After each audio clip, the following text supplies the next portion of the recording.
Hey there, I'm glad you're here. There's something in your life right now, something you do without thinking, that's quietly shaping who you are. It might be small, a morning scroll, a late-night snack, the way you react when you're stressed. You don't think much of it, but it's steering your life in ways you've stopped noticing. The power of habit isn't about controlling every action. It's about learning to see what you've been blind to. It's about reclaiming the hidden loops that drive your day, your relationships, even your identity. If you find this summary helpful, don't forget to like this video, subscribe to BookSnap, and comment below the title of the book you'd like us to summarize next. We'll make it happen soon. Now, let's begin. He didn't realize it at first. The weight gain, the exhaustion, the empty hours lost to nothing in particular. It all just felt like life, like aging, like stress. Until one night, sitting alone in the glow of his TV, the delivery app still open, he whispered, "What am I doing?" It wasn't despair. It was awareness. Fragile, flickering, real. Something had taken the wheel, and he wasn't sure when he'd handed it over. He began to notice it the next morning. How his phone was in his hand before he even opened his eyes. How his feet moved to the kitchen in autopilot. How the coffee maker whirred while his mind wandered. Not to possibility, but to what next. What now? What again? He was living inside a loop, and it was running him. The book gave it a name.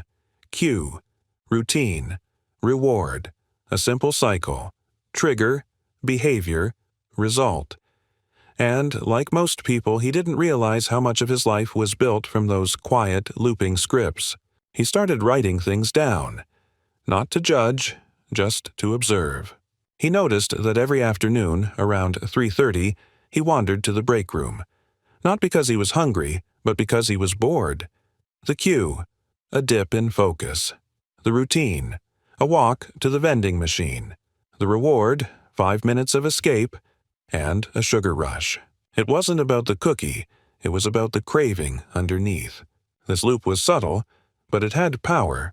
He saw it in the way he argued with his partner, how the same topics flared, the same phrases escaped his mouth like they were pulled from a dusty old script. Cue, a tone of voice. Routine, defensiveness.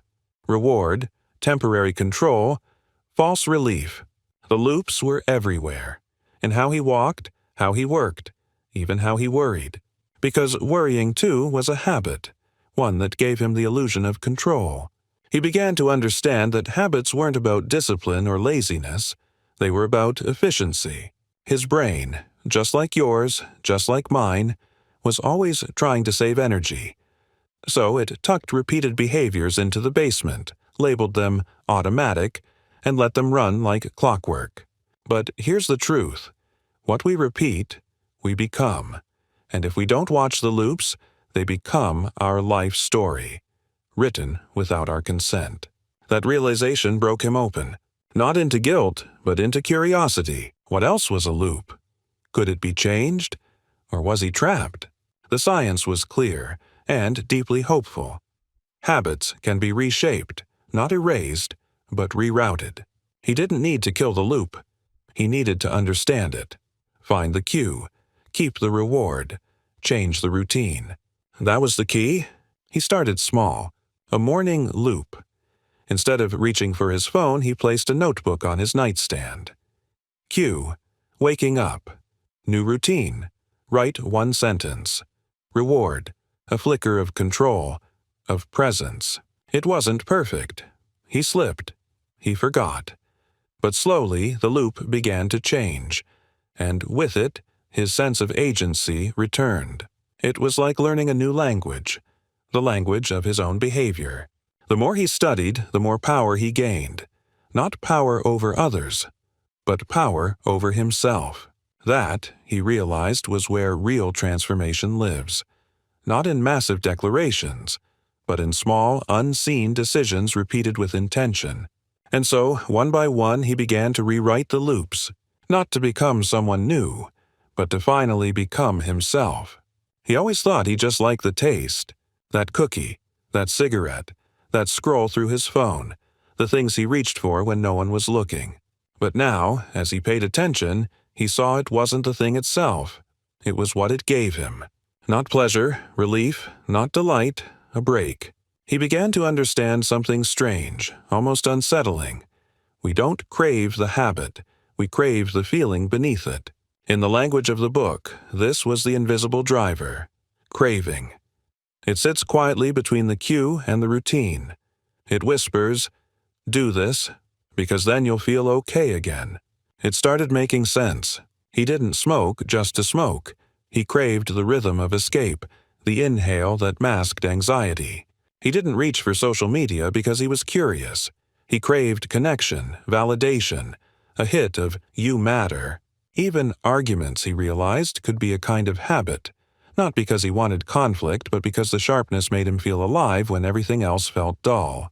This was the kind of honesty that made his breath catch. Because once you see your cravings, you can't unsee them. And suddenly the whole architecture of your day reveals itself. One afternoon, tired from work, he almost poured a drink. But he stopped, mid-motion, and asked, "What do I actually want right now?" The answer wasn't alcohol, it was peace. Silence. A moment of stillness where nothing was expected of him. And, for the first time, he gave himself that instead. A walk, a deep breath, music, soft and undemanding. The craving softened. Not because he fought it, but because he listened to it differently. Cravings, he realized, aren't problems. They're signals, clues to what we really need, if we have the courage to pause and decode them. There was a story in the book about Fabrizi, how it failed as a product at first, because people didn't crave clean. They craved closure. The ritual, at the end of cleaning, a signal that said, "You're done. You did well." It struck him. That's what so many of his own habits were doing. Trying to tell him something, trying to reward him, trying to complete a story. And once he saw that, he began to shift the routine, but preserve the reward. If the craving was for connection, he called a friend instead of checking likes. If the craving was for calm, he lit a candle instead of turning on the TV. He wasn't trying to be perfect, just present, because presence, he discovered, is what cravings truly want. Not the snack, not the buzz, not the scroll, but to feel seen, even by yourself. This changed the way he spoke to others too. He stopped judging their habits, the coworkers' constant complaining, the neighbors' late-night partying, the friend who always flaked. Instead of rolling his eyes, he wondered, what are they craving that they don't know how to ask for? It made him softer, wiser. Because if habits are built on craving, then healing is built on compassion, not just for others, but for the past versions of ourselves, who coped the only way they knew how. He once looked at an old photo of himself, younger, thinner, smiling, but not really happy. He remembered the loop he lived in then. Push, pretend, perform, crave relief, repeat. He whispered to that version of himself, "You were just trying to feel okay." And in that moment he felt something shift. Habits weren't chains. They were stories, and craving was just the heart asking for something deeper. He didn't need to fight it anymore. He just needed to listen and choose again. Change didn't come all at once. It came like a quiet tremor, a small shift in the ground beneath his life. One habit, so small it almost didn't matter, but it changed everything. It started with making his bed. He laughed at first. What difference could a few straightened sheets make? But something about it stuck, a cue, a routine, a reward. He woke, he moved with intention, and by the time he left his bedroom, he had already won something. That's when he discovered the idea of keystone habits, the ones that ripple outward, that alter how you see yourself and how others see you. Keystone habits don't just change one behavior. They ignite a chain reaction. They create a new story. He remembered reading about how exercise can lead people to eat better, sleep better, even manage money better. Not because they try, but because they begin to believe they're the kind of person who cares. Identity follows action, even tiny action. So he made a list, not of habits to break, but of keystone shifts he wanted to explore. Cooking 1 meal a day. Writing down 3 things he noticed. Saying thank you before speaking criticism. These weren't goals, they were rituals of identity, tiny earthquakes rearranging the deeper landscape. One habit in particular, journaling, surprised him, not because it felt profound, but because of the clarity it brought. He would sit for 5 minutes in the morning, pen on paper, brain still fogged with sleep, and out would come truth. Fears, gratitude, guilt, hope, and without meaning to, his days began to move differently. Because keystone habits give us something deeper than structure. They give us momentum. He used to chase change like it was some massive mountain to climb. Now he saw it like walking across stepping stones, one smooth stone at a time, each placed by a habit he chose. There was one week when he fell back hard. Stress mounted. Work exploded. Sleep vanished. He skipped the bed-making, the journaling, the walks. By Friday, he felt like a balloon 2 seconds from popping. But instead of spiraling, he did something new. He returned to one keystone. Just one. He made his bed and said, "That's enough for today." It wasn't magic, but it was momentum. And momentum, he learned, is the antidote to shame. Because shame says, "You failed. Stop." But momentum says, "You slipped. Keep going." Keystone habits taught him to look for leverage, not control, not discipline, but leverage. He even began to see this at work. How one team habit, like starting meetings with a moment of silence, could change the tone of an entire day. Or how ending emails with "let me know how I can help" shifted the dynamic from transaction to connection. Small things, but powerful things. Like tectonic plates beneath the surface, invisible, but they move continents. That's what habits could do. Not because they were dramatic, but because they were consistent. He stopped calling himself inconsistent. He started calling himself in motion. And that shift, that reframing, wasn't just mental. It was emotional, spiritual, transformational. He didn't become a different person. He became someone in progress, someone in rhythm, someone building a life, not through willpower, but through design. All from a bed, made in the morning. He once thought willpower was everything, that to change you just had to try harder, be tougher, push through. But his body told a different story. So did his brain. Because no matter how hard he tried, some days he just couldn't make himself do the thing, couldn't resist the scroll, couldn't stop the snacking, couldn't focus long enough to start. He hated it, thought it meant he was weak, lazy, broken, until he learned what was really happening inside his mind. The book explained it with quiet precision. The brain loves efficiency. It builds pathways to automate the familiar, not because we're lazy, but because we're human. He learned about the basal ganglia, that deep, ancient part of the brain that stores habits like shortcuts. Once a behavior is repeated enough, the brain stops using effort to process it. It becomes default. Autopilot. And so, when he reached for his phone without thinking, when he checked email compulsively, when he avoided the hard task and chose the easy one, it wasn't because he was a failure. It was because the loop was already etched in. But here's the magic. Neural pathways are not permanent. They can be rewritten, not with force, but with rhythm, the same way they were made. He began to see his brain not as a battlefield, but as a system that responds to structure. So he changed the environment, placed his journal where his phone used to be, set alarms not to do things, but to pause and notice. He even began scripting his own habit loops. Cue, when I feel anxious. Routine. Breathe for 90 seconds. Reward, sense of control. It was awkward at first. Stilted, mechanical, but slowly, it started to work. He realized something profound.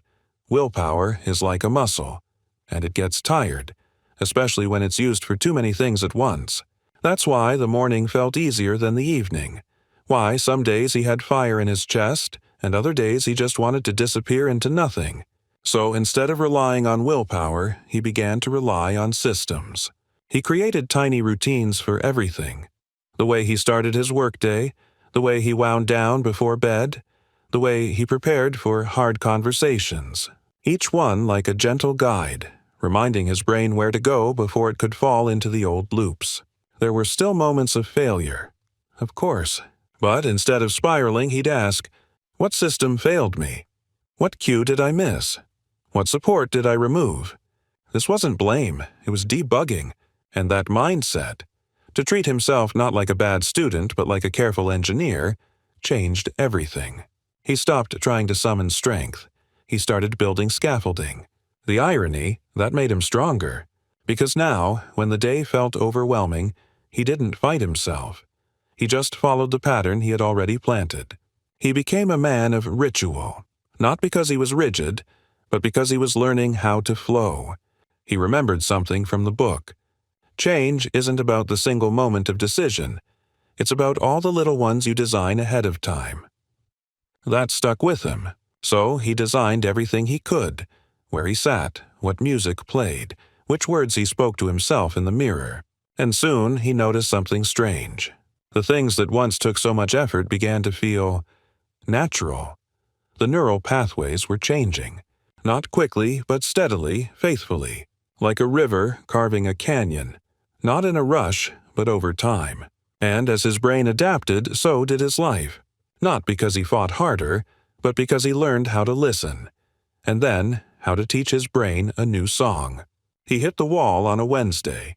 It wasn't dramatic, no breakdown, no shouting, just an emptiness. He'd been doing everything right, the morning routines, the small wins, the systems, but suddenly one morning he woke up and didn't care, didn't want to care. All of it felt pointless. The journal, the steps, the substitutions, like boxes to check on a life that still felt stuck. That's when he realized something was missing. Something the book had whispered about but he hadn't felt until now. Belief. Because habits don't just live in the body. They live in the soul. And when the soul is tired, when the inner belief falters, the habit breaks. Even the strongest one. He stared at the ceiling for hours that day, watching dust float through sunlight, trying to remember why he started this in the first place. And then a thought came, quiet but sharp. Maybe I never believed I could actually change. He had hoped, he had tried, but deep down, part of him still clung to an old script. This is who I am. I'm not like those people who get better. The book shared stories of people who changed only when they joined something. A movement, a community, a circle of people who looked at them and said, "We believe in your change until you do." That belief, second-hand at first, became a kind of light. A mirror held up when you feel invisible. So he reached out, told the truth to someone he trusted. Not the polished version, the real one.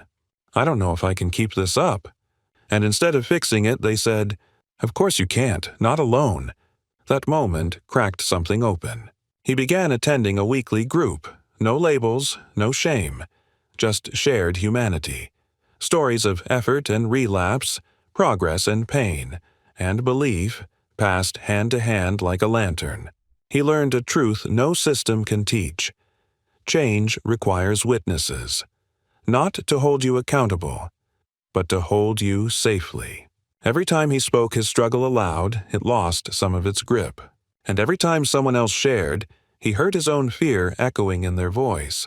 This was the invisible muscle, belief. Not in a God, not in perfection, but in the possibility of becoming. The book put it simply. People who change their habits believe change is possible, and they believe it because someone helped them believe. He began writing it down every morning. "I'm allowed to become something new." It felt awkward at first, like pretending. But slowly, those words became true. Not because life got easier, but because he was no longer doing it in the dark. He surrounded himself with reminders, books, notes, voices that said, "You are not your past, you are your next choice." The slip-ups still came. but they didn't feel like the end anymore. They felt like part of the spiral, part of the rewiring, part of the becoming. Belief became his anchor, and habits became more than just behaviors. They became evidence, proof that he was showing up, that he was capable, that he was in motion. He stopped chasing the finish line.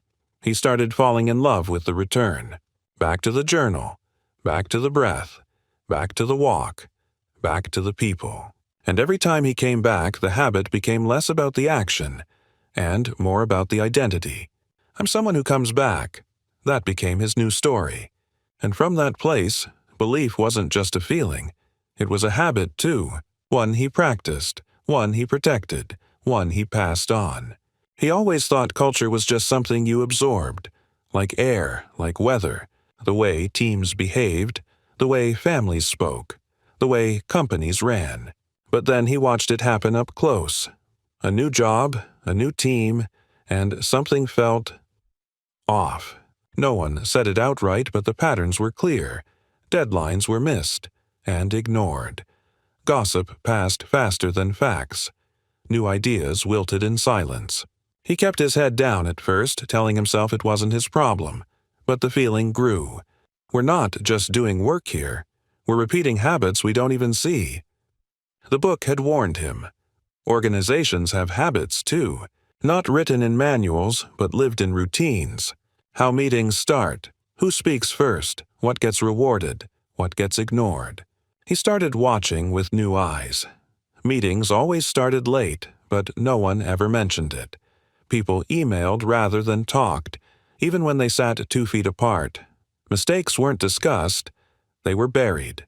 These weren't individual choices, they were cultural loops, cues, routines, rewards, just like personal habits, but multiplied, normalized, made invisible by repetition. And like all habits, they were changeable, but only when brought into the light. He started small. One meeting, he showed up early, set up the agenda, began on time. No fanfare, just consistency. The first few times, people shrugged. But then something shifted. Someone else showed up early, then another. Then silence turned to purpose, and meetings began to feel different. He didn't preach, he modeled. And slowly, his small habit became a group ritual. That's how culture changes, not through declarations, but through new loops, repeated, noticed, shared. The book called this Keystone Habits at Scale. Change one thing, and the ripple alters everything. He tested this idea further. He invited feedback after a failed pitch, openly, publicly. At first, there was hesitation. Then one brave voice spoke up. Next time, let's prep as a team earlier. It was small, but it was truth. And truth became contagious. Because when one person models vulnerability, others feel safe to follow. That was the real secret. Group habits change when people feel safe enough to act differently. He stopped trying to change everything. He focused on the pattern. When someone's idea got ignored, he circled back to amplify it. When emails went unanswered, he picked up the phone. When gossip crept in, he redirected the energy toward solution. Not because he was trying to be a hero, but because he knew. Habits shape outcomes more than intentions ever will. And organizations, they're just layers of habit, stacked on story. He saw it in families, too, in the way dinner unfolded, in how conflict was handled, in what got said, and what never did. Every group had loops, some healthy, some harmful, all inherited. But inheritance isn't destiny. He remembered one line from the book that never left him. To change an organization, you must change its habits. And to change the habits, you must find the stories they're built upon. So he listened. For the stories, for the hidden cues that shaped behavior. And when he found them, he offered new ones. Stories of people showing up differently. Stories of small wins. Stories of we can be better without shame. And culture, slowly, invisibly, began to shift. Not because the system changed overnight, but because one person chose to lead with habit, with courage, with design. He no longer believed habits were just personal. He saw them as structural. And if a single person could rewrite a loop, then a group with intention could rewrite a legacy. It was a quiet morning, the kind where the light enters slowly, where the world hasn't asked anything of you yet. He stood in front of the mirror, toothbrush still in hand, and noticed something strange. He liked who he was becoming. Not because life was perfect, not because the old temptations were gone, but because, slowly, without realizing it, he had built a new rhythm, a new loop, a new identity. The book had hinted at it all along. We don't change habits to change actions. We change habits to change who we believe we are. And that truth had finally sunk in. He thought back to who he used to be, the man who snoozed alarms 10 times, who started his day apologizing to time, who let guilt be the narrator of his mind. And now, he rose early. Not because it was easy, but because it was him. The new him. Not perfect, but intentional. That's what habits do when they stick. They don't just shift your behavior, they shift your beliefs. I'm someone who pays attention. I'm someone who follows through. I'm someone who returns to the path. The rituals became evidence, not of control, but of care. He'd come to understand something powerful. You don't need to break bad habits. You need to replace them with stories that fit who you want to be. Because behind every habit is a question. Who am I becoming when I do this? And now, when he reached for his journal, when he tied his running shoes, when he listened without interrupting, he felt it. This is who I am now. But not all at once. It wasn't a leap. It was a layering, a gradual rebuilding of trust with himself. He saw it in the way he spoke to others, too. He no longer judged the loops they were stuck in. He simply asked, what belief is holding this in place? And then, what new belief might invite something different? Because he knew now, habits don't live in time. They live in identity. And once you shift that, even slightly, everything downstream begins to bend.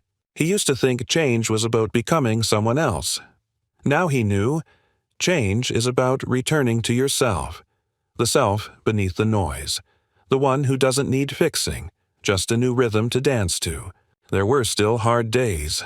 Of course, old patterns never die fully. They wait, patient, familiar. But now he met them with a different voice. Not, what's wrong with me, but, what loop is this? What do I really need right now? What version of me do I want to feed? That changed everything. He smiled more now. Not because life was easier, but because it was aligned. And alignment, he realized, feels like peace. His habits had become anchors. Not chains, not rules, but quiet anchors to the life he chose. And when people asked him what changed, he didn't say discipline. He didn't say motivation. He simply said, I started paying attention to who I was becoming, and I made sure my habits were helping, not hurting. Because at the heart of all of it, beneath the cues, the cravings, the routines, was a single truth. You become what you repeat. And if that's true, then every habit is a brushstroke, and every day is the canvas. And now, finally, he was painting a story he wanted to live inside. Wanted to live inside. Wanted to live inside. Wanted to live inside.